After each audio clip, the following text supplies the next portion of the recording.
जय मसीह की प्रिय परिवार। आज हम खुदाबंद के वचन से देखेंगे कि एक आदमी के पास अगर परमेश्वर की प्रतिज्ञा है तो उसके जीवन में क्या हो सकता है ना। मेरे साथ पढ़े आप यहोशू की पुस्तक 9 अध्याय और उसका पढ़े मेरे साथ 15 से लेकर और 19 वचन तक। तब यहोशू ने उनसे मेल करके उनसे यह वाचा बांधी कि तुमको जीवित छोड़ेंगे, और मंडली के प्रधानों ने उनसे शपथ खाई। Praise the Lord. अगर आप चैनल पर पहली बार आएँ तो आप ज़रूर सब्सक्राइब करें, वीडियो दूसरे लोगों को शेयर करें, और आज आपके ऊपर परमेश्वर की सामर्थ उतरेगी। आप यीशु को ग्रहण करें, आपकी वो प्रॉब्लम आपके घर से, जीवन से निकल कर जाएगी जो आप पर हावी हो रही थी। ध्यान से वचन को सुने। लिखा है, उनके साथ वाचा बांधने के 3 दिन बाद उनको यह समाचार मिला कि वे हमारे पड़ोस के रहने वाले लोग हैं और हमारे ही मध्य में बसे हैं। तब इज़राइली कूच करके तीसरे दिन उनके नगर को, जिनके नाम गिबोन, कपीरा, बेरोत और कियता रीम है, पहुंच गए। और इज़राइलियों ने उनको न मारा, क्योंकि मंडली के प्रधानों ने उनके संग इज़राइल के परमेश्वर यहोवा की शपथ खाई थी।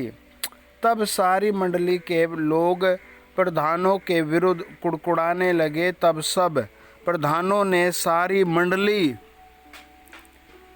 से कहा, हमने उनसे इज़राइल के परमेश्वर यहोवा की शपथ खाई है, इसलिए अब उनको छू नहीं सकते। हम उनसे यही करेंगे कि उस शपथ के अनुसार हम उनको जीवित छोड़ देंगे। Praise the Lord. परमेश्वर का वचन बताता है, ये लोग 3-4 जगह के लोग थे। ये सब कुछ छोड़ करके, अपना दीन बहुत गरीब कर करके, अपनी हालत बहुत बुरी करके उनके पास आए और उनको कहा कि हमें आप अपने घर रख लीजिए, शरण दे दीजिए। और उन्होंने क्या किया, उनसे वाचा बांधी और कहा कि हम तुम्हें कोई हानि नहीं करेंगे। लेकिन बाद में भेद खुला और पता लगा ये बहुत डरे हुए लोग हैं, हमारे पड़ोस में रहने वाले ही हैं, कोई ज़्यादा दूर के नहीं हैं। इन्होंने इनसे कहा था हम बहुत दूर से आए हैं, लेकिन अब पता लगा ये पास के हैं। उनको गुस्सा आ रहा है, वो मारना चाहते हैं इनको, लेकिन मार नहीं सकते। क्यों? क्योंकि इन्हें इनसे शपथ खाई है।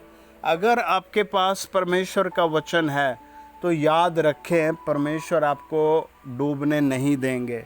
प्रभु यहोवा परमेश्वर आपको ऊपर उठाएंगे। प्रभु यहोवा परमेश्वर आपको ऊंचा उठाएंगे।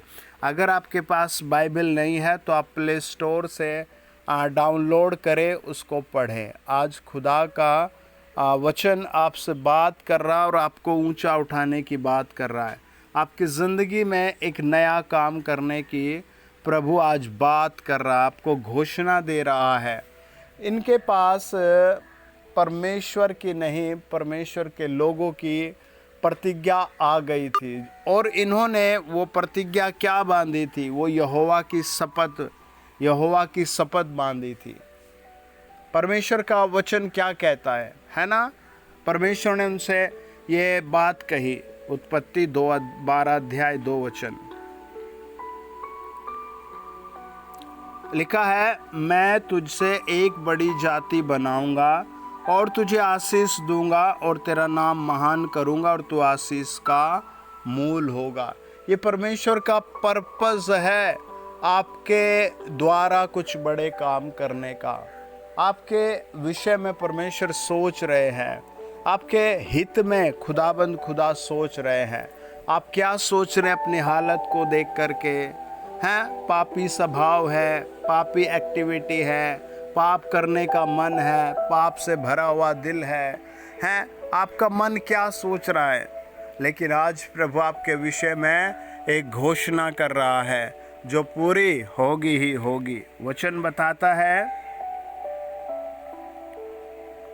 उत्पत्ति 26 अध्याय और 12 वचन। फिर इसहाक ने उस देश में जोता बोया और उसी वर्ष 100 गुना फल पाया और यहोवा ने उसको आशीष दी। आज प्रभु यहोवा आपको 100 गुना की आशीष देता। अपने हाथ उठाओ, परमेश्वर को थैंक्स करो। आपके घर में जो मरीज है उस पर हाथ रखकर 7 बार बोलो, हे प्रभु यीशु हमें अपने लहू से धो लो। हे प्रभु यीशु इस चंगाई के लिए धन्यवाद। अपनी सामर्थ हम में भर दो, अपनी सामर्थ हम में भर दो। यीशु के नाम में आप चमत्कार पाएंगे। आमीन आमीन। God bless you.